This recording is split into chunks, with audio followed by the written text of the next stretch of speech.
السلام علیکم ورحمۃ اللہ وبرکاتہ۔ بسم اللہ الرحمن الرحیم، الحمد للہ رب العالمین، والصلاة والسلام علی اشرف المرسلین وخاتم النبیین سیدنا وحبیبنا وقرۃ اعیننا ونبینا ومولانا محمد النبی الامی الکریم وعلی آلہ واصحابہ وازواجہ واتباعہ اجمعین۔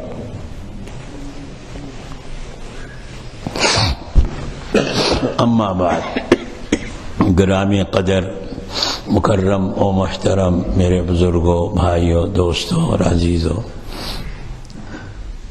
دو چار دن پہلے ہمارے احباب میں سے بعضوں نے عرض کی، فرمایا کہ یہ دل کی اصلاح اور تقوی حاصل کیسے ہوگا، اس کے لیے کچھ میں نے کہا انشاءاللہ موقع ہو تو میں عرض کروں گا۔ رات پھر ہمارے ایک بزرگ نے کہا کہ حضرت شیخ کی باتیں کچھ سناؤ، تو میں نے سوچا دونوں کو جمع کر لوں، تو کہ ہمارے پاس اپنا تو کچھ ہے ہی نہیں، حضرت شیخی کی سارے باتیں ہیں، تو اور یہ موقع کی مناسبت سے یہ موضوع بھی اہم ہے کہ ہمیں کن چیزوں کا اہتمام کرنا چاہیے تاکہ دل کی اصلاح ہو اور تقوی کا نور، تعلق مع اللہ کا نور، اللہ کی معرفت کا نور دل میں آئے۔ اس کے لیے سب سے اہم بات جو تمام صوفیاء کرام عارفین باللہ فرماتے آئے ہیں، اور وہی حضرات دلوں کی اصلاح کے اسپیشلسٹ اور ماہرین ہیں، کہ سب سے اہم چیز ہے اچھی صحبت، نیک صحبت، اور یہ کونوا مع الصادقین، اس کے لیے بڑی دلیل ہے، اللہ کا حکم ہے کہ سچے لوگوں کے ساتھ رہو، اور حضور اقدس صلی اللہ علیہ وسلم کا ارشاد ہے کہ عطر بیچنے والے کی مثال ایسی ہے، نہیں، بہتر اور اچھے ہم نشین کی مثال ایسی ہے جیسے عطر بیچنے والا ہوتا ہے۔ عطر بیچنے والے کے پاس کوئی بیٹھے گا، اس کی صحبت میں رہے گا، تو یا تو وہ عطر والا کوئی شیشی عطر کی دے دے گا، شیشی نہیں دے گا تو روئی تو ان کی عادت ہوتی ہے عطر والوں کی، اور نہیں تو کم از کم لگا ہی دے گا، اور نہیں بھی کچھ کرے گا تو وہاں بیٹھے بیٹھے عطر کی خوشبو تو آتی رہے گی، اتنا فائدہ تو لازماً ہوگا۔ تو بہتر ہم نشین کی یہ مثال حضور صلی اللہ علیہ وسلم نے دی ہے، اور اس کے بالمقابل بدترین اور بد اور برے ہم نشین کی مثال، اس کی صحبت ایسی ہے جیسے بٹی والا، کہ بٹی کوئلے سے چلتی ہے، تو یا تو کوئی آندھی آئے، ہوا چلے، غبار اٹھے، تو اس میں سے کوئی شعلہ کوئلے کا جسم کو جلا دے، کپڑے کو جلا دے، اگر اس کے پاس آپ بیٹھیں گے لازماً کوئی نہ کوئی نقصان ہوگا۔ اگر یہ نہیں بھی ہوگا تو اس کا دھواں تو کہیں نہیں گیا، تو نقصان ضرور ہوتا ہے۔ بندہ بعض دفعہ دھوکے میں آ جاتا ہے اور سمجھتا ہے میرا کیا بگڑ جائے گا، یہ برا ہے تو اپنے لیے برا ہے، یہ غلط بات ہے، برائی کا اثر ضرور پڑتا ہے۔ حضور صلی اللہ علیہ وسلم ایک حدیث میں فرماتے ہیں کہ اونٹ والوں میں تمہیں عموماً، اونٹ چرانے والوں میں تکبر اور نخوت ملے گی، اور بکریاں چرانے والے میں تواضع اور انکساری ملے گی۔ جانوروں کی صحبت کا اثر بھی ہوتا ہے، تو بزرگوں کی، انسانوں کی صحبت کا اثر کیوں نہیں ہوگا، اور برے لوگوں کی صحبت کا اثر کیوں نہیں ہوگا۔ ہمارے حضرت شیخ رحمۃ اللہ علیہ یہ تعلقات کے بارے میں بہت زیادہ سختی کیا کرتے تھے، اور کہتے تھے کہ صوفیہ کے ہاں حضرت فرمایا کرتے تھے 4 چیزیں ہیں، ان کی تقلیل کرنی چاہیے. قلت طعام، قلت منام اور قلت کلام، قلت اختلاط مع الانام. کہتے تھے قلت طعام اور قلت منام کہ کم سونا کم کھانا، اس کا اہتمام سالک کو کرنا چاہیے، صوفی کو کرنا چاہیے. لیکن اب قوہ ضعیف ہو گئے ہیں، اس کی ضرورت نہیں ہے. کوئی بات نہیں، زیادہ بھی کھا لے تو کوئی حرج نہیں، اپنی ضرورت کے مطابق. قوہ اب ضعیف ہیں. البتہ قلت کلام اور قلت اختلاط مع الانام، باتوں کی کمی. وہ میں شروع رمضان میں بھی حضرت کی باتیں آپ کو سنائی تھی. کوئی دن خالی نہیں جاتا تھا رمضان کے اعتکاف میں.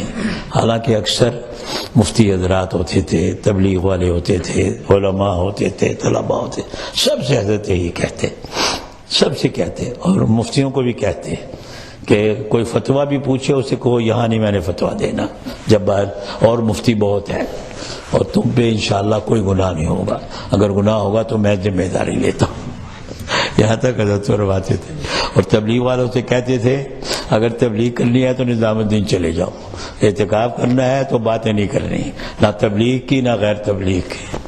بہت سختی حضرت فرمایا کرتے، اور فرماتے تھے کہ یہ زبان ہی مصیبت ہے، اسی سے آگے جھوٹ، غیبت، بہتان اور لایانی اور ساری لغویات، ساری چیزیں اسی زبان سے، اور تو کوئی موقع نہیں ہوتا ہے اعتکاف میں.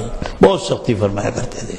اور اختلاط مع الانام کے بارے میں بھی یہی کہتے تھے، بلکہ فرمایا کرتے تھے طلباء کو بھی. ہمارے الحمدللہ میں نے بخاری حضرت سے پڑھی ہے، تو حضرت درس میں ہمیشہ فرماتے تھے کہ دیکھو تعلقات یہ کوئی اچھی چیز نہیں ہے. عمومی تعلقات، ہاں جن سے فائدہ ہوتا ہو، بزرگوں سے تعلق رکھنا، نیک لوگوں سے تعلق رکھنا، نیک دوستوں سے دوستی کرنا، یہ تو مفید ہے. لیکن عام تعلقات کے اس سے بھی تعلق، اس سے بھی تعلق، اس سے بھی تعلق، یہ ایک بیماری ہے. اور حضرت بلکہ فرمایا کرتے تھے کہ میں نے بہت دیکھا ہے کہ بہت ذہین طلباء اور بہت محنتی طلباء، مخلص طلباء اور ذہین طلباء جو ماشاءاللہ درس میں بہت ممتاز ہوتے تھے، لیکن یہ تعلقات نے انہیں برباد کر دیا اور وہ ضائع ہو گئے. علم بھی گیا اور عمل بھی گیا. اور کتنے ایسے تھے جو کن ذہن ہوتے تھے، کن ذہن ہوتے تھے، ان کا ذہن کو اتنا زیادہ، اور درس میں بھی کوئی اتنے لائق قابل نہیں ہوتے تھے، لیکن انہوں نے تعلقات نہیں جوڑے، بس دل جمی کے ساتھ محنت کرتے رہے، پڑھائی میں لگے رہے، درس میں لگے رہے، پھر تدریس میں لگے رہے، اور ایک دن جا کے وہی شیخ الحدیث بن گئے، وہی صدر مدرس بن گئے. یہ میرا زندگی کا بہت بڑا تجربہ ہے. فرمایا اس لیے یہ خام خواہ کے اختلاط مع الانام، خام خواہ کے تعلقات جو ہوتے ہیں نا، شوق، اس سے بھی تعارف ہو جائے، اس سے بھی تعارف ہو جائے، اس سے بھی تعارف ہو جائے، یہ بیکار ہوتا ہے. کوشش یہ کرنی چاہیے کہ ضرورت کے مطابق تعلقات رکھیں، ورنہ اس سے اختلاط مع الانام، یہ بہت صحبت چھانٹ کے کریں. انسان ایسے ہی کی صحبت اٹھائے جس سے فائدہ ہوتا ہو، اور شیخ کی صحبت اور شیخ کے مزاج کے، ان کی طبیعت کے مطابق لوگوں کی، نیک لوگوں کی اور بزرگوں کی صحبت، اس میں تو کوئی شک ہی نہیں ہے. اسی کے حکم میں ان کی تصنیفات ہیں، ان کی کتابیں ہیں، ان کی تقریروں کے ریکارڈ ہیں اور چیزیں ہیں. اس سے شیخ کی محبت بھی بڑھتی ہے، شیخ سے تعلق بھی بڑھتا ہے، اس کا فائدہ بھی ہوتا ہے. بزرگوں کے واقعات پڑھنے، انبیاء کرام کے قصص، صحابہ کرام کی حکایات، قصے پڑھنے، اور بزرگ مشائخ اولیاء کرام کے واقعات پڑھنے، ان کے بارے میں کتابیں پڑھنی، ان کی سوانح زندگیاں پڑھنی، ان سب سے ایمان تازہ ہوتا ہے. اللہ تعالیٰ قرآن مجید میں اس کو فرماتے ہیں کہ ہم پرانوں کے قصے اے محمد صلی اللہ علیہ وسلم تمہیں سکھا رہے ہیں لنثبت بہ فؤادک، تاکہ تمہارا دل میں ایمان مضبوط ہو جائے. اگر حضور صلی اللہ علیہ وسلم کو اللہ یہ فرما رہے ہیں تو لوگوں کے ایمان کیوں نہیں مضبوط ہوں گے جب نیک لوگوں کی.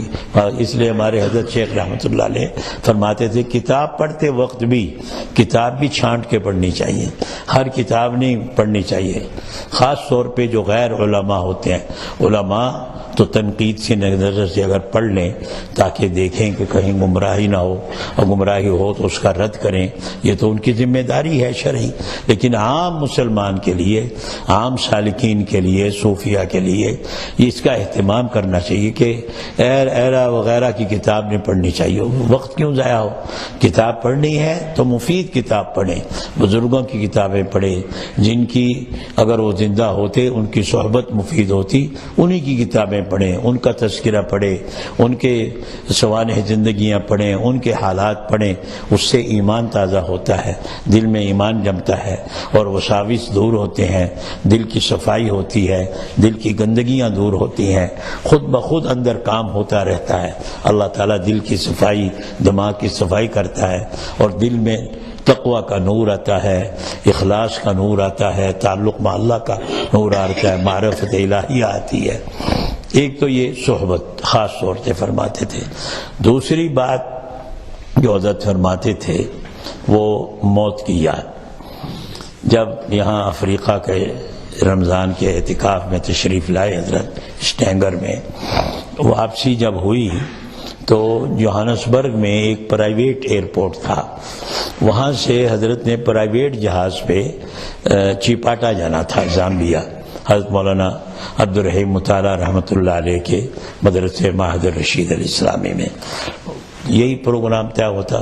تو یہی طے ہوا کہ بجائے عام جہاز کے پرائیویٹ جہاز، چونکہ عام جہاز سے لوساکا جانا پڑتا تھا اور یہاں اور پھر لوساکا سے چیپاٹا، اس کی بجائے یہی مشورے میں طے ہوا کہ چیپاٹا سیدھا جایا جائے، لیکن سیدھا روٹ کا کوئی جہاز نہیں تھا تو پرائیویٹ جہاز کیا۔ اس میں پھر حضرت وہاں اپنے رفقا کے وہاں اور بعض ساتھی رفیق چونکہ زیادہ تھے، بقیہ حضرات لوساکا گئے اور لوساکا سے چیپاٹا آ گئے۔ وہاں ایئرپورٹ پر، جوہانسبرگ کے ایئرپورٹ پر جو پرائیویٹ ایئرپورٹ تھا جہاں جہاز تھا، وہاں کافی احباب جمع ہوئے تھے وداع کے لیے۔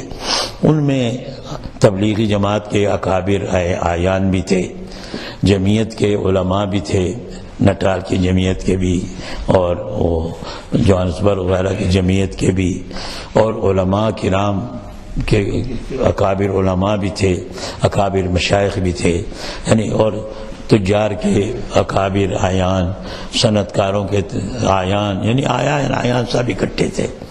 تو ایک وفد ان کا، سب مودعین کا ایک وفد 2-4 آدمیوں کا بن کے آیا حضرت کی خدمت میں اور عرض کی کہ حضرت آپ تشریف لے جا رہے ہیں اور اللہ تعالیٰ نے آپ سے بڑا کام لیا ہے، اللہ تعالیٰ اسے قبول فرمائے، چلتا رکھے۔ جاتے جاتے آپ ہمیں افریقہ والوں کو کوئی نصیحت کرتے جائیں، مختصر نصیحت۔ حضرت نے فرمایا اسی وقت، فرمایا میری نصیحت سمجھو، وصیت سمجھو، جو بھی سمجھو، وہ یہ ہے بہت مختصر کہ دل سے ہمیشہ موت کو یاد رکھو اور زبان سے ہمیشہ اللہ کا ذکر اور درود شریف کا اہتمام کرو۔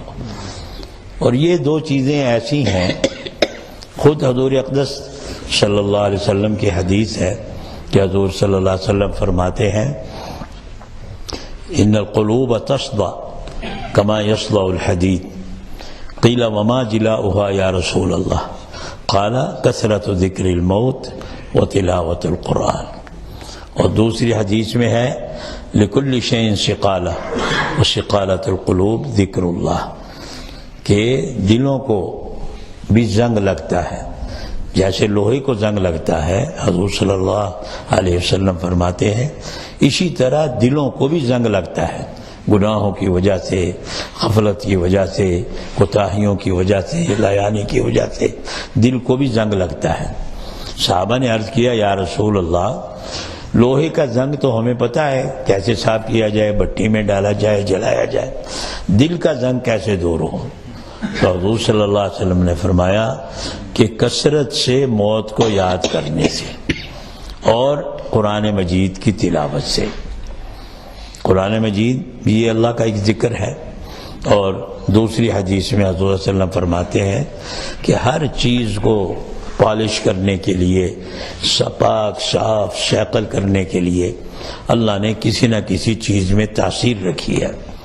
وشقالۃ القلوب ذکر اللہ، اور دلوں کو پالش کرنے کے لیے، پاک صاف کر کے اللہ کے نور سے منور کرنے کے لیے اللہ کا ذکر ہے۔ جتنی توجہ سے، دھیان سے، کثرت سے اللہ کا ذکر کیا جائے گا، اتنا جلدی دل کا زنگ دور ہوگا، دل کی گندگیاں دور ہوں گی، رذائل سے پاک ہوگا، اور دل اللہ کے نور سے منور ہوگا، دل میں تعلق مع اللہ پیدا ہوگا، اللہ کی معرفت پیدا ہوگی، تقوی کا نور آئے گا، احسان کا نور آئے گا۔ اللہ تعالیٰ نے ان چیزوں میں خاصیت رکھی ہے۔ اللہ کا ذکر علماء کرام فرماتے ہیں کہ کئی قسموں کا ہے، جیسے فروٹ کی قسمیں ہیں، آم ہے، سیب ہے، انگور ہے، ناشپاتی ہے، قسمیں ہیں، سب پھل ہی کی قسم ہے سب، اور اس کی کئی قسمیں ہیں۔ اسی طرح اللہ کا ذکر بھی اقسام و انواع ہے۔ قرآن مجید کی تلاوت بھی اللہ کا ذکر ہے، درود شریف پڑھنا یہ بھی اللہ کا ذکر ہے، اور اللہ کی تسبیح، تحمید، تکبیر، تیسرا کلمہ یہ بھی اللہ کا ذکر ہے۔ اپنے گناہوں پہ استغفار کرنا یہ بھی اللہ کے ذکر کی ایک قسم ہے۔ اسماء اللہ الحسنہ کا ورد کرنا، ایسے اللہ اللہ کا ورد ہوتا ہے، یہ بھی اللہ کا ذکر ہے۔ اور افضل الذکر لا الہ الا اللہ، خود حضور صلی اللہ علیہ وسلم فرماتے ہیں کہ سب سے افضل بہترین ذکر لا الہ الا اللہ ہے۔ اذکار مسنونہ، ادعیہ مسنونہ، مختلف اوقات کی، یہ بھی اللہ کے ذکر کی ایک قسم ہے۔ تو یہ سب کا ایک ہی اثر ہے، اس سے دل کا زنگ دور ہوتا ہے۔ اسی لیے ہمارے حضرت شیخ رحمۃ اللہ علیہ بہت زیادہ اس کا اہتمام فرمایا کرتے تھے، بلکہ فرماتے تھے کہ اللہ کا ذکر ہی ایک ایسی چیز ہے جس کی وجہ سے یہ سارے زمین و آسمان اور کائنات قائم ہے۔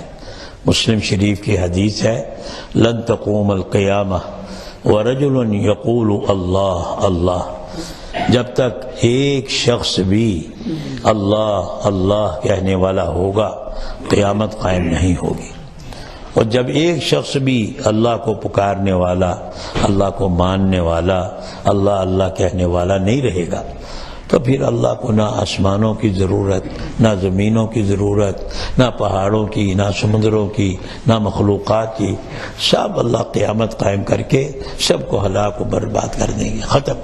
اس دنیا کی کوئی ضرورت نہیں اللہ کو۔ حضرت فرماتے تھے کہ اللہ کا ذکر اتنا اہم ہے، یہ پوری کائنات کی روح ہے۔ جب تک ذکر موجود ہے، جب تک کائنات قائم ہے، ذکر ختم ہو جائے گا کائنات بھی ختم ہو جائیں گی۔ اور ذکر سے دل میں گندگیاں دور ہوتی ہیں، نور پیدا ہوتا ہے، اس کا بہت زیادہ اہتمام کرنا چاہیے۔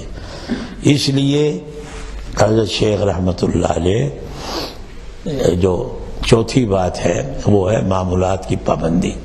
حضرت ہمیشہ فرمایا کرتے تھے کہ دیکھو معمولات کی پابندی ترقی کا زینہ ہے۔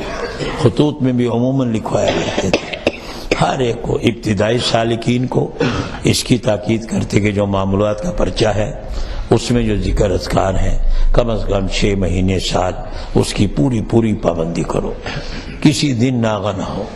اور جو ذکر سیکھ لیتے تھے، مراقبات سیکھ لیتے تھے، پاس الفاظ سیکھ لیتے تھے، ان کو اس کی تاکید کرتے تھے کہ ان معمولات کی پابندی کرو۔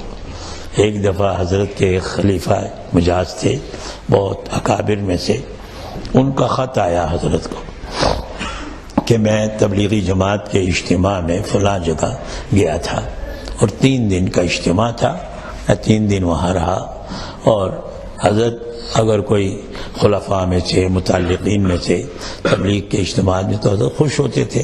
انہوں نے بھی اسی نیت سے لکھا، اور اس کے ذیل میں یہ بھی لکھا کہ الحمدللہ معمولات بھی پورے ہوتے رہے، صرف ایک دن ذکر جہری کا ناغہ ہو گیا۔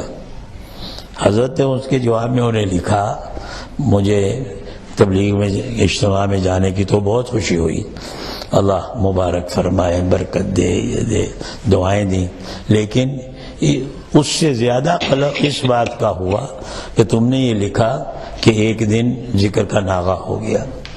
اگر تم یہ لکھتے کہ اس دن میں نے ذکر کی پابندی کی اور کھانے کا ناغہ کر دیا، استنجے کا ناغہ کر دیا، فلاں ناشتے کا ناغہ کر دیا، تو مجھے بہت خوشی ہوتی۔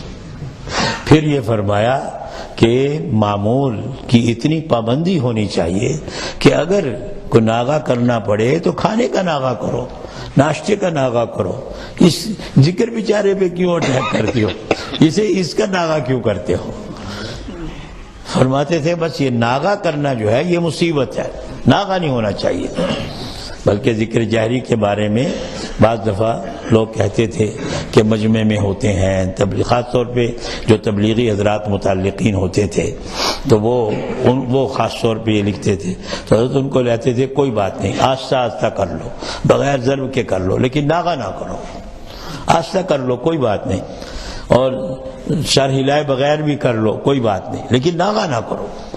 ویسے تو کوشش کر کے طریقے کے ساتھ جیسے ہوتا ہے سر ہلا کے اور مختصر جہر کے ساتھ، درمیانی جہر کے ساتھ ویسے کرنے کی کوشش کرو، لیکن اگر نہ ہو تو ناغہ نہیں ہونا چاہیے، چاہے آہستہ کر لو، بغیر ضرب کے کر لو، بغیر سر ہلائے کے کر لو، لیکن کرو ضرور۔ حضرت تبلیغ کے بارے میں بہت اپنے خلفاء کو، متعلقین کو اور جو مقربین ہوتے تھے ان کو خاص طور سے اہتمام سے کہتے تھے کہ دیکھو اس کام کی کبھی مخالفت تو کرنا نہیں۔ البتہ یہ بھی نہیں میں کہتا کہ جیسے وہ کہیں تم تشکیل میں جوش میں آ کے فوراً 3 چلے لکھا دو، چلہ لکھا دو، یہ بھی ضروری نہیں ہے۔ ہاں اتنا تعلق تبلیغی جماعت سے ضرور رکھو اور ان کے اجتماعات میں، ان کے نصرت میں، ان کی مدد میں، ان کے اکابر سے تعلق، محبت، کبھی ان کو اپنے ہاں بلا لینا، کبھی ان کے ہاں چلے جانا، اتنا ہونا چاہیے کہ عام ماحول والے لوگ یہ سمجھیں کہ یہ شخص بھی تبلیغ کا موافق ہے۔ اتنا تعلق ضرور رکھو تاکہ عام شہرت یہ ہو کہ یہ تو تبلیغی ہے، یعنی ان کا تعلق ہے تبلیغ والوں سے، مخالفت نہیں ہے۔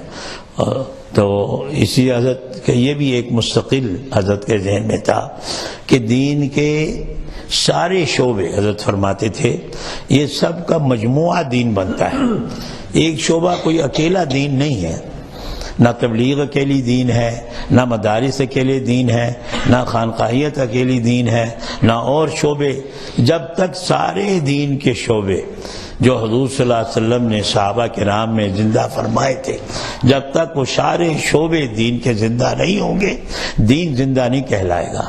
دین تبھی زندہ ہوگا جب اس کے سارے شعبے زندہ ہوں گے۔ پھر فرماتے کہ صحابہ کرام رضی اللہ تعالیٰ عنہ کا یہ امتیاز تھا، خصوصیت تھی کہ اکثر صحابہ کرام اکا دکا کو چھوڑ کر اکثر وہی جہاد میں ہوتے تھے، وہی تعلیم کے حلقے میں ہوتے تھے، وہی ذکر کے حلقے میں ہوتے تھے، چندے وندے کے لیے جب محنت کو کوشش کرنی پڑتی وہی آگے آگے ہوتے تھے، وہی اپنے گھروں سے سامان لا کر چندہ دیتے تھے، کہیں جانا پڑ گیا، کہیں وفد بھیجنا پڑ گیا تعلیم کے لیے، اصلاح کے لیے، دعوت کے لیے، دین کی تبلیغ کے لیے، تو وہی صحابہ کرام ہوتے تھے۔ کوئی مخصوص نہیں تھا کہ یہ اس کام کے لیے، یہ اس کام کے لیے، اس کام کے لیے، یہ صحابہ کا امتیاز تھا۔ اب بھی کمال یہی ہے کہ سارے شعبوں سے ہمارا عملاً تعلق ہونا چاہیے، دین کے ہر شعبے سے، لیکن یہ ضروری نہیں ہے۔ اب قوہ ضعیف ہے اور دماغ بھی ضعیف ہے اور فکر بھی ضعیف ہے، اس لیے اگر کوئی شخص اکابر کے مشورے سے یا اپنی طبیعت کے لحاظ سے یا ماحول کی مجبوری کے کسی وجہ سے بھی ایک لائن کو اپنانا چاہے تو اس میں کوئی حرج نہیں ہے، لیکن ایک شرط کے ساتھ کہ دوسرے جتنی لائنیں ہیں، جتنے شعبے ہیں، ان کی تحقیر یا ان کی مذمت یا ان کی بے ادبی یا ان کی گستاخی یا ان کی توہین دل میں نہ آئے، بلکہ کم از کم اتنا تعلق دین کے ہر شعبے سے اور دین کی ہر لائن سے اتنا ضرور ہونا چاہیے کہ اس کے لیے دعا کریں اور اگر کہیں کسی لائن کو ترقی ہو تو اس پہ خوش ہو، دل خوش ہو، اور اگر کوئی نقصان ہو جائے کسی لائن کا، کسی شعبے کا، کہیں غلطی ہو جائے، کوئی قصور ہو جائے تو اس پہ خوش نہ ہو بلکہ غم ہو اور فکر ہو، ان کے لیے دعائیں کریں۔ اگر کوئی غمی کی بات آئے تو اس کے لیے دعا کرے کہ اللہ اس کی اصلاح کرے، اور جو کمی بیشی ہو گئی اس کو معاف کرے، ان کے لیے مغفرت کی دعا کرے۔ تعلق دعا کی حد تک ضرور ہونا چاہیے، اور دل میں اس دینی شعبے کی، دینی لائن کی عظمت اور تعلق اور تقدس وہ ضرور ہونا چاہیے جتنا شریعت نے کسی شعبے کا بتایا ہے کہ یہ شعبہ اتنا اہم ہے، یہ اتنا اہم ہے، یہ اتنا اہم ہے، اتنی عظمت ہمارے دل میں ہونی چاہیے۔ اپنی رائے کو اور اپنے خواہشات کو اس میں دخیل نہ ہونے دے، اور ان کے لیے دوسرے شعبوں کے لیے دعا ضرور کرے۔ ہاں، اب کسی مجبوری کی وجہ سے، کسی مشورے کی وجہ سے ایک لائن اس نے اختیار کی ہے، خوب دل جمعی کے ساتھ اس لائن میں لگے، چاہے تبلیغ و دعوت میں لگے، چاہے جہاد فی سبیل اللہ میں لگے، چاہے یہ اپنا درس و تدریس میں لگے، چاہے خطابت میں لگے، امامت میں لگے، تحفیظ میں لگے، کسی میں بھی لگے، لیکن دل جمعی کے ساتھ لگے اور خوب اخلاص کے ساتھ لگے، محنت کے ساتھ لگے۔ پھر یہ کہتے تھے کہ دین کے جتنے بھی شعبے ہیں ان سب کو تحقیر نہ کرے۔ میں نے ایک دفعہ، مجھے یاد ہے کہ ایک بزرگ نے کہا کہ ہمارے اکابر کا، یعنی علماء دیوبند کا اصلاً مزاج یہ ہے کہ وہ خلوت پسندی ان کو ہے، کہ خلوت پسند تھے، کہ تنہا چپ کر کے یا لکھنے پڑھنے کا کام یا ذکر اذکار کا کام۔ اب تاریخ کی طرف اگر نگاہ ڈالی جائے تو حضرت حاجی امداد اللہ صاحب رحمۃ اللہ علیہ نے باقاعدہ امارت اسلامیہ قائم کی، اور اکابر دیوبند کے مشورے سے ہی کی، حضرت دانوتی کے مشورے سے، حضرت گنگوہی کے مشورے سے، پھر مسلح جہاد کیا، پھر حضرت شیخ الہند کی ریشمی رومال کی تحریک، وہ بھی مسلح جہاد کی تحریک ہے۔ اس کے بعد حضرت شیخ الہند ساری عمر سیاسیات میں لگے رہے، حضرت تھانوی سیاسیات میں پڑھے، حضرت مدنی سیاسیات میں پڑھے، جلسے جلوس میں گئے، اس کے لیے جیلیں بھی گئے، مارے بھی کھائیں، سارا کچھ کیا۔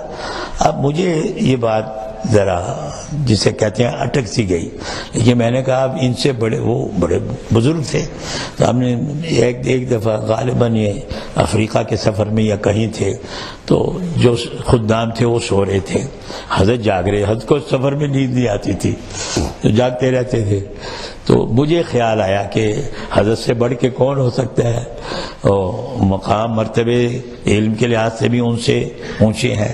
تو میں نے حضرت سے دیکھا کہ موقع ہے مناسب کہ میں عرض کر دوں حضرت سے، تو حضرت نے میری طرف دیکھا، کہا کیا بات ہے؟ میں نے کہا حضرت ایک سوال آ رہا ہے ذہن میں کئی دن سے۔ فرمایا پوچھو۔ میں نے عرض کیا کہ ایک صاحب نے یہ کہا کہ ہمارے بزرگوں کا اصل مزاج، اصل طبیعت یہ ہے کہ وہ خلوت پسند ہیں، تنہائی پسند ہیں، یا لکھنے پڑھنے میں رہتے ہیں یا ذکر اذکار میں رہتے ہیں، باقی یہ جلسے جلوس، سیاسیات، جہاد، یہ ان کا مزاج نہیں ہے۔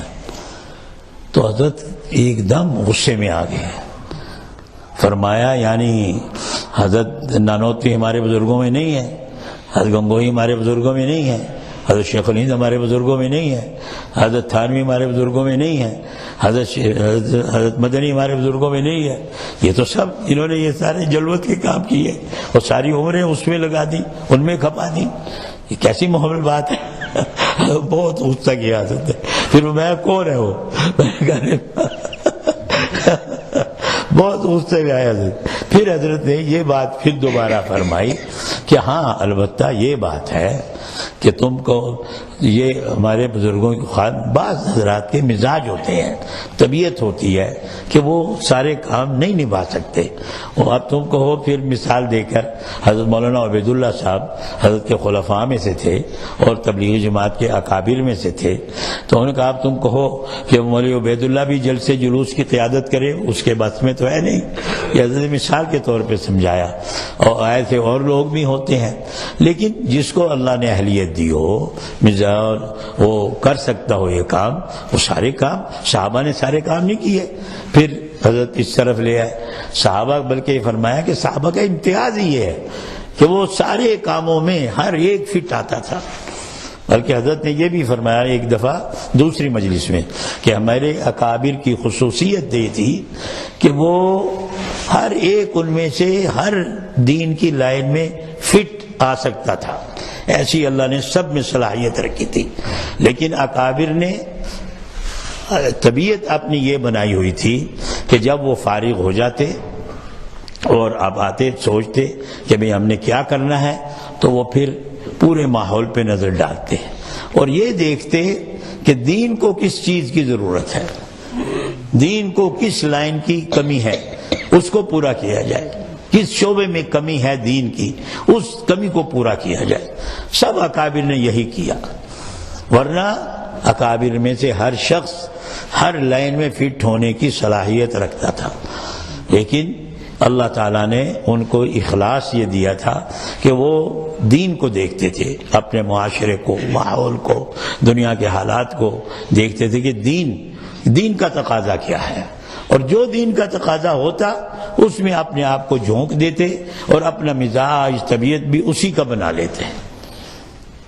اللہ تعالیٰ ہمیں بھی اس کی توفیق عطا فرمائے. غلو سے، انتہا پسندی سے اللہ ہم سب کی حفاظت فرمائے. ایک بات حضرت یہ بھی فرمایا کرتے تھے کہ بہت سے لوگ کہتے ہیں کہ پہلے بزرگوں کے حالات میں کشوف، کرامات، یہ وہ ہوتا تھا، اب نہیں نظر آتا. فرماتے کہ وہ ان بزرگوں کے اعمال بھی تو دیکھو کتنے تھے. پھر یہ مقولہ صوفیہ کا مشہور ہے، الاحوال ثمرۃ الاعمال. جو حالات، کیفیات پیدا ہوتی ہیں، یہ ثمرہ ہے اعمال کا. جب اعمال مجاہدے کے کیے جاتے ہیں، کثرت ذکر اللہ ہوتی ہے، کثرت عبادت ہوتی ہے، کثرت اطاعت ہوتی ہے، خوب قرآن کی تلاوت، خوب نوافل کا اہتمام، خوب اللہ کا ذکر کثرت سے کرنا، پوری رات کرنا اور مجاہدہ کرنا، اس پہ پھر اللہ تعالیٰ احوال اور کیفیات بناتے ہیں. یہ حضرت بہت فرمایا کرتے تھے. آج کل ہمارے ہاں یہ حال ہے کہ کوئی 1 گھنٹہ ذکر کر لے، 1.5 گھنٹہ ذکر کر لے تو سوچتا ہے کہ میں نے تو بہت اللہ میاں پہ احسان کر دیا، میں تو آج 1.5 گھنٹہ ذکر کیا ہے. حالانکہ مشائخ کے زمانے میں عام مبتدئین سالکین کا معمول یہ تھا کہ 3-3، 4-4 گھنٹے روزانہ کا ذکر کیا کرے، ذکر صرف، اور جو تہجد، عبادت، نماز وہ اور اس کے علاوہ ہوتی تھی. بلکہ صوفیہ نے لکھا ہے کہ مبتدی کے لیے، سالکین مبتدئین کے لیے یہ لکھا ہے الاستمرار فی عبادت اللہ او فی طاعت اللہ. یہ سالک کے لیے ضروری ہے تاکہ اس کی طبیعت میں دینداری آئے، ضروری ہے کہ استمرار ہر وقت کسی نہ کسی عبادت، کسی نہ کسی طاعت میں لگا رہے، کوشش کر کے، محنت کر کے. پہلے مشقت ہوگی لیکن آہستہ آہستہ آہستہ وہ عادت بن جائے گی، اور پھر جب خشوع خضوع کے ساتھ، توجہ کے ساتھ لگے گا، پھر اس میں اللہ تعالیٰ مزہ دیں گے. اور وہی جو بزرگوں کا ارشاد ہے، انا للہ فی ہذہ الدنیا جنہ من لم یدخلھا لا یدخلھا فی الآخرہ. دنیا بھی پھر جنت بن جائے گی. پھر عبادت میں، اطاعت میں، تلاوت میں، نماز میں، روزے میں، ہر چیز میں مزہ آئے گا. پھر مزہ آتا ہے.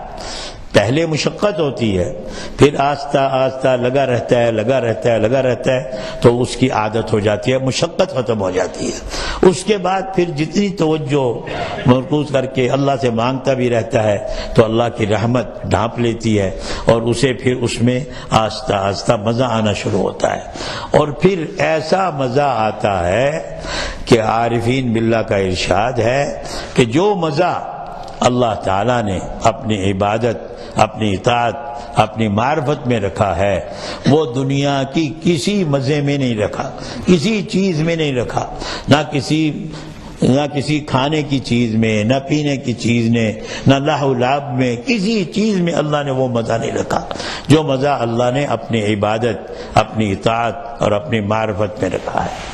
اور حضرت امام عبداللہ ابن المبارک رحمۃ اللہ علیہ کا قول مسند ابو حنیفہ میں مذکور ہے، وہ فرماتے ہیں کہ بہت سے لوگ اس دنیا کو چھوڑ کے چلے جاتے ہیں، وَلَمْ يَذُوقُوا أَلَذَّ مَا فِيهَا كَثِيرٌ مِّنَ النَّاسِ يَرْحَلُونَ عَنْ هَذِهِ الدُّنْيَا وَلَمْ يَذُوقُوا أَلَذَّ مَا فِيهَا۔ بہت سے لوگ اس دنیا سے چلے جاتے ہیں حالانکہ انہوں نے اس دنیا کی سب سے لذیذ ترین مزیدار چیز کو چکھا بھی نہیں ہوتا۔ پوچھا وما ذاک ابن المبارک، لوگوں نے کہا حضرت وہ کیا چیز ہے جس کو چکھتے بھی نہیں ہیں اور مر جاتے ہیں؟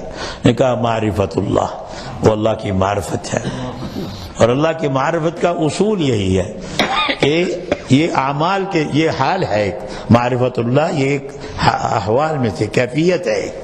یہ کیفیت کیسے آئے گی؟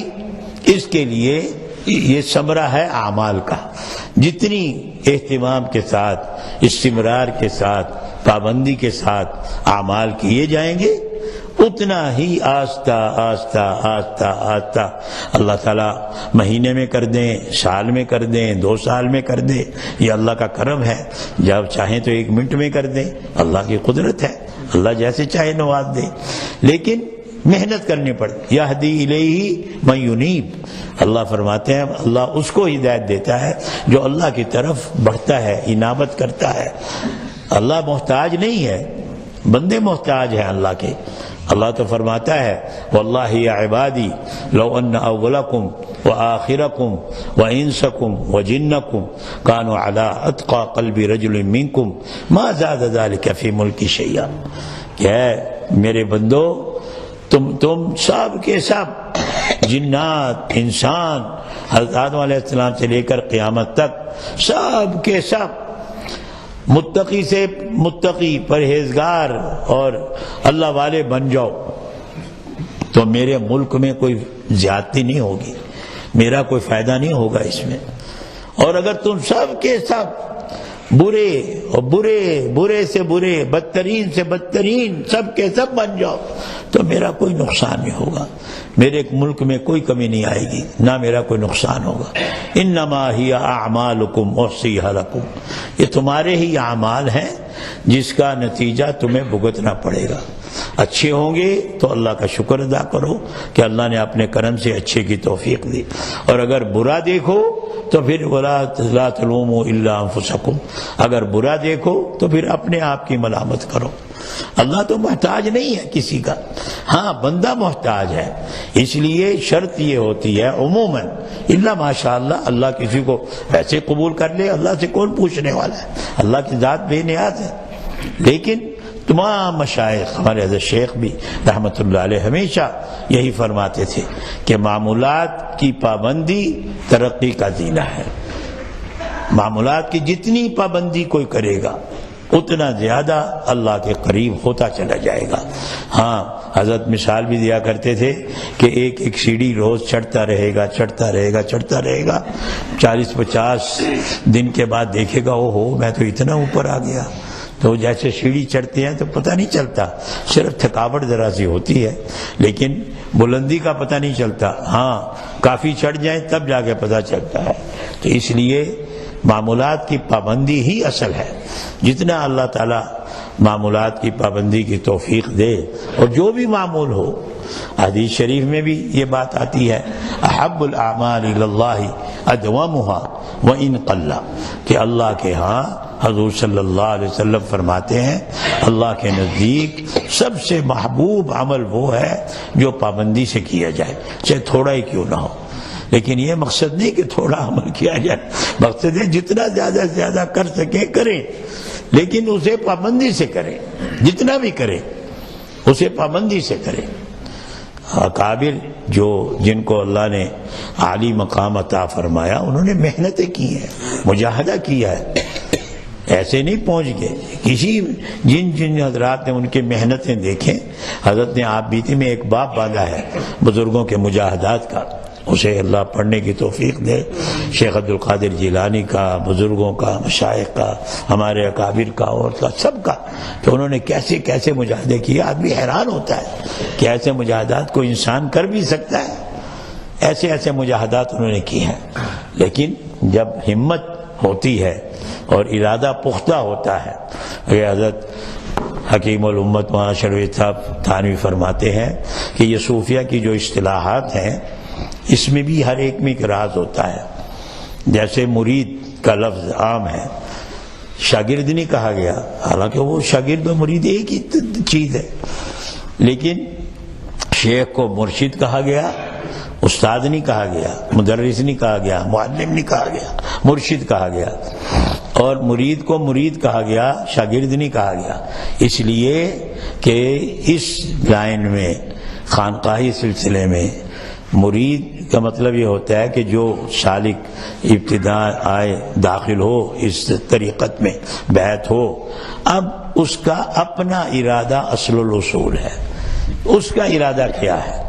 اگر اس کا ارادہ پختہ ہے، پکا ارادہ کہ میں نے اپنی اصلاح کرانی ہے، پھر وہ مر مٹے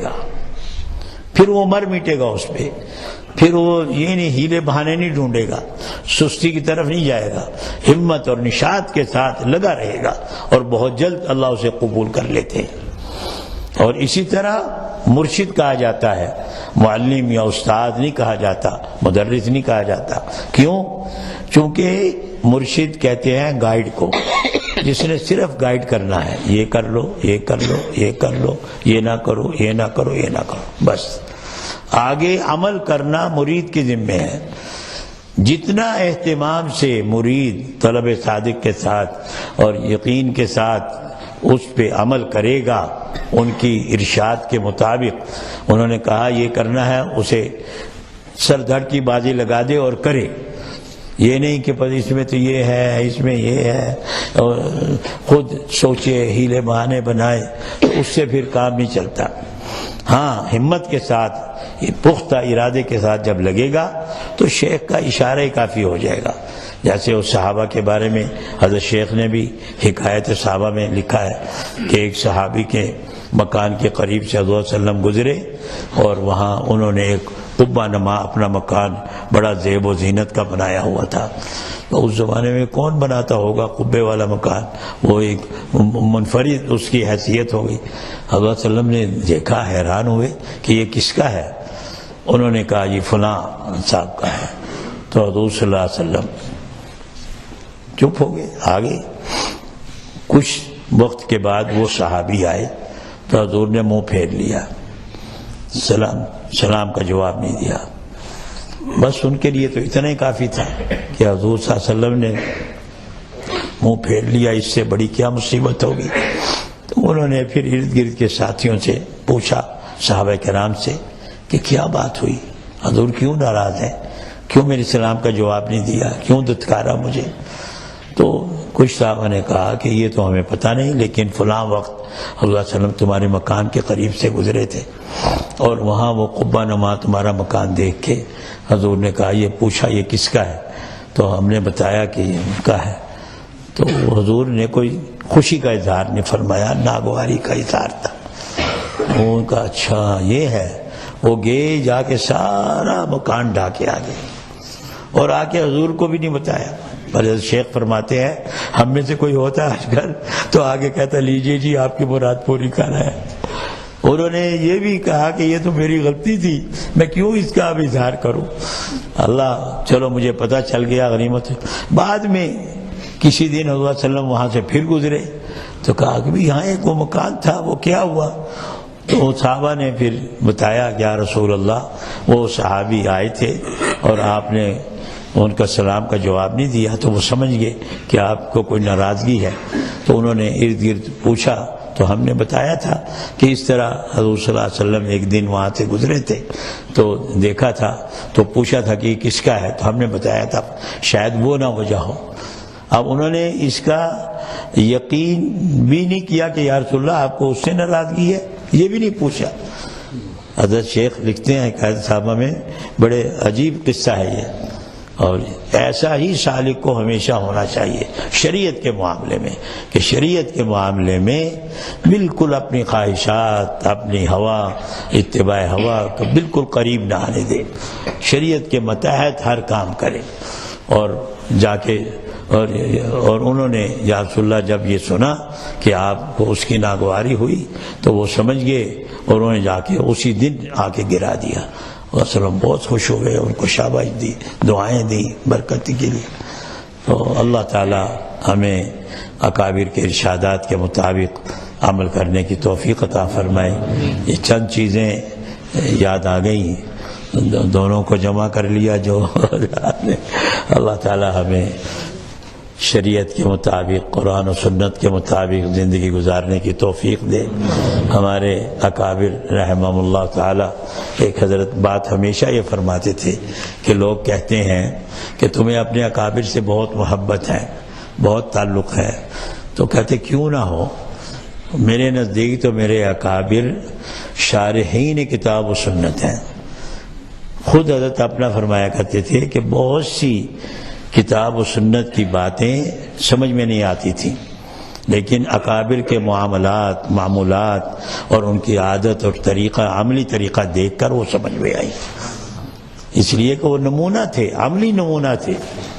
جیسے کہ حضرت ام المومنین سیدہ عائشہ صدیقہ رضی اللہ تعالی عنہ سے کسی نے حضور صلی اللہ علیہ وسلم کے بارے میں پوچھا کہ فکان خلقہ صلی اللہ علیہ وسلم، کہ حضور صلی اللہ علیہ وسلم کے اخلاق، کردار، معاملات کیسے تھے، ذرا کچھ سنائیے ان کی باتیں۔ تو انہوں نے فرمایا کان خلقہ القرآن، قرآن پڑھ لو، جو جو قرآن کے احکامات ہیں عین انہی کے مطابق ان کی زندگی تھی۔ حضرت فرماتے تھے میرے اکابر بھی سب کے سب اسی طرح ہے، کوئی اس صحابی کا نمونہ ہے، کوئی اس صحابی کا نمونہ ہے، کوئی اس صحابی کا نمونہ ہے، کوئی حضور کے اس ارشاد کا نمونہ ہے، کوئی حضور کے اس ارشاد کا نمونہ ہے۔ احادیث کی تشریح، آیات کی احادیث کی تشریح مجھے اپنے اکابر کے معمولات سے پتہ چلی، رحمت اللہ علیہ مجمعین۔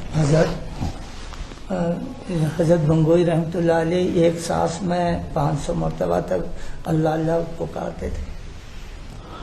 حضرت مفتی مظفر صاحب رحمۃ اللہ علیہ سے جیسے بات ہوتی رہتی تھی، حضرت مفتی مظفر صاحب رحمۃ اللہ علیہ سے یہ بات معلوم ہوئی کہ حضرت ایک سانس میں اللہ اللہ 500 مرتبہ تک پکار لیتے۔ ماشاءاللہ ماشاءاللہ۔ ہاں یہ تذکرۃ الرشید میں ہے، ہاں یہ تو معمولات ہیں مشائخ کے، الحمدللہ سب نے محنتیں کی ہیں۔ بلکہ حضرت گنگوہی کا واقعہ تذکرۃ الرشید میں بھی لکھا ہے کہ جب حضرت حاجی صاحب سے بیعت ہونے لگے تو بیعت ہونے سے پہلے عرض کیا کہ حضرت مجھ سے یہ ذکر کی پابندی شاید نہ ہو سکے، تو حضرت نے فرمایا کوئی بات نہیں، جتنا ہمت ہو کر لیا کرنا، تو وہ بیعت ہو گئے۔ یعنی گویا یہ شرط رکھی تھی کہ شاید مجھ سے پابندی نہ ہو سکے گی، تو انہوں نے کہا کہ کوئی بات نہیں، جیسی طبیعت ہو ویسے کر لیا کرنا، اور پھر بیعت ہو گئے۔ بیعت ہونے کے بعد پھر حضرت نے فرمایا کہ تہجد کے وقت فلاں جگہ آ جانا، اور ذکر جہری کا طریقہ سکھا دیا اور کہا وہاں میرے پیچھے بیٹھ کے کر لینا۔ تو اس دن تہجد مسجد میں پڑھی اور مسجد کے حضرت کے پیچھے بیٹھ کر ذکر جہری کیا پہلے دن۔ تو ناشتے میں حضرت حاجی صاحب نے فرمایا کہ ماشاءاللہ تم نے تو بہت اچھا ذکر کیا، ایسا ذکر کیا جیسے بہت مشاق ذکر کرتا ہے۔ تو کسی نے یہ واقعہ حضرت سنایا تو خدام نے کہا حضرت آپ نے حضرت حاجی صاحب سے اجازت مانگی تھی کہ مجھ سے شاید پابندی نہ ہو سکے، پھر کیا ہوا؟ تو حضرت نے فرمایا پھر تو میں مر مٹا. اور ہمارے حضرت خود سنایا کرتے تھے ہمیشہ کہ میرے سارے اکابر نے 12 تسبیح کے ذکر جہری کا اہتمام کیا ہے، سب اکابر نے، کوئی مستثنی نہیں ہے. البتہ 2 اکابر ایسے تھے جنہوں نے مرتے دم تک کبھی بھی 12 تسبیح کا ذکر جہری نہیں چھوڑا. ایک امام ربانی حضرت مولانا رشید احمد گنگوئی اور ایک حضرت مولانا الیاس صاحب بانی جماعت تبلیغ رحمۃ اللہ علیہ، مرتے دم تک 12 تسبیح کا ذکر کرتے رہے. تو ابتدائی عمر میں کہاں چھوڑا ہوگا کبھی. اللہ تعالی ہم سب کو ان کے نقش قدم پہ چلنے کی توفیق عطا فرمائے. سبحانك اللهم وبحمدك نشهد ان لا اله الا انت نستغفرك ونتوب اليك. اللهم صل وسلم وبارك على عبدك ورسولك ومصطفاك من خلقك سيدنا ومولانا محمد النبي الأمي الكريم وعلى آله وأصحابه وأزواجه وأتباعه أجمعين. جزا الله عنا سيدنا محمدا صلى الله عليه وسلم ما هو أهله.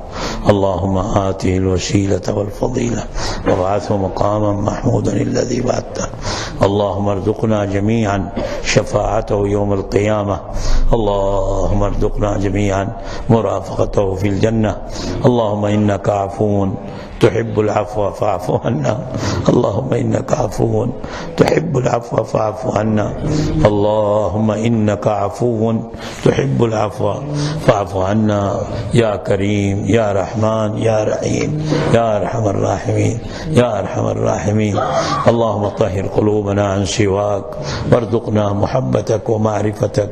اللهم إن قلوبنا وجوارحنا ونواصينا بيدك لم تملكنا منها شيئا، فإذا فعلت ذلك بنا فكن يا ربنا يا كريم أنت ولينا واهدنا إلى سواء السبيل. يا مقلب القلوب ثبت قلوبنا على دينك. اللهم مصرف القلوب صرف قلوبنا إلى طاعتك. اللهم نور قلوبنا بأنوار محبتك ومعرفتك وافتح علينا فتوح العارفين المحبوبين لديك المقربين عندك. اللهم اهدنا الصراط المستقيم واخرجنا من الظلمات إلى النور واخرجنا من الظلمات إلى النور واخرجنا من الظلمات إلى النور. ووفقنا دائما يا ربنا لما تحب وترضى برحمتك يا أرحم الراحمين. اللهم تقبلنا أجمعين ولا تحرم منا أحدا. اللهم ربنا تقبلنا أجمعين ولا تحرم منا أحدا. اللهم انزل علينا رحماتك وبركاتك وفضلك وكرمك وخيرك ونصرتك ومددك في كل خطوة ولمحة ونفس يا أرحم الراحمين. اللهم إنا نسألك من خير ما سألك منه نبيك سيدنا محمد صلى الله عليه وسلم، ونعوذ بك من شر ما استعاذ بك منه نبيك سيدنا محمد صلى الله عليه وسلم. وأنت المستعان وعليك البلاغ ولا حول ولا قوة إلا بالله. سبحان ربك رب العزة عما يصفون وسلام على المرسلين والحمد لله رب العالمين. وصلى الله على سيدنا محمد.